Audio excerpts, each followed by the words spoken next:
Et au niveau des postes frontaliers, la vigilance est de mise. Un dispositif de contrôle sanitaire est mis en place pour détecter d'éventuels cas de coronavirus. Des mesures sont prises au niveau des aéroports et des infrastructures portuaires, comme à Tangemed. Reportage Sdiq Benzina et Fadel Sadouni, le récit est de Oussama Al-Bakkali.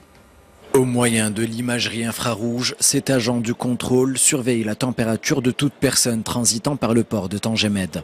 Pour les personnes en provenance de villes où le nouveau coronavirus serait déclaré, le contrôle sanitaire est obligatoire. Depuis quelques jours, le port tangérois a renforcé contrôle et procédés d'urgence afin de faire face au virus. Le contrôle concerne les transitants mais également toutes les embarcations en provenance des pays touchés par le virus en application des lois internationales, nationales et des recommandations de l'Organisation mondiale de la santé. Alors qu'un premier cas africain s'est déclaré ce matin en Côte d'Ivoire et qu'un quatrième cas s'est déclaré en France, la vigilance aux différents points frontaliers est accrue. Le ministère de la Santé a fait parvenir l'équipement nécessaire aux agents du contrôle portuaire afin de détecter tout cas nécessitant une intervention. Notre équipement compte des outils de détection, d'intervention et de prévention. Pour l'instant, aucun cas n'a été détecté. Nous sommes préparés dans cette éventualité.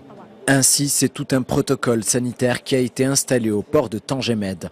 Alors que le bilan atteint plus d'une centaine de morts et près de 4500 contaminés en Chine, ce dispositif, au Maroc comme partout dans le monde, est le fruit des recommandations de l'OMS qui, hier, changeait le statut du risque international du nouveau coronavirus de modéré à élevé.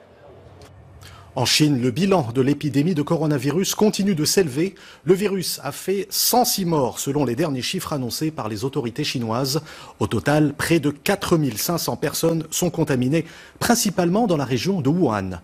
Une cinquantaine de cas sont également recensés à travers l'Asie, l'Europe et l'Amérique du Nord. Samia Harissi. Une atmosphère de ville morte plane sur Wuhan, cité coupée du monde, mais dont les chantiers sont bien vivants. Ici, 2 nouveaux hôpitaux ouvriront leurs portes début février pour accueillir d'autres malades. Des centaines d'ouvriers et une armée de pelleteuses sont à pied d'œuvre. À Wuhan, on a commencé à construire dans l'urgence 2 hôpitaux programmés pour accueillir 2300 lits. L'angoisse monte d'un cran en Chine, où un homme d'une cinquantaine d'années de retour de Wuhan est mort à Pékin aujourd'hui.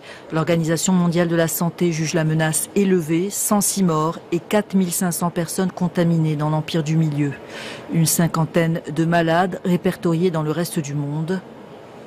Les Chinois, eux, se mobilisent et déploient une logistique impressionnante pour approvisionner les supermarchés de Wuhan et Hubei.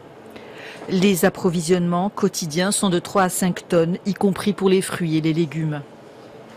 La Chine a assuré à l'ONU sa totale capacité à vaincre l'épidémie. Pendant ce temps, de nombreux pays comme les États-Unis, la France, le Japon et le Maroc préparent l'évacuation de leurs ressortissants présents à Wuhan.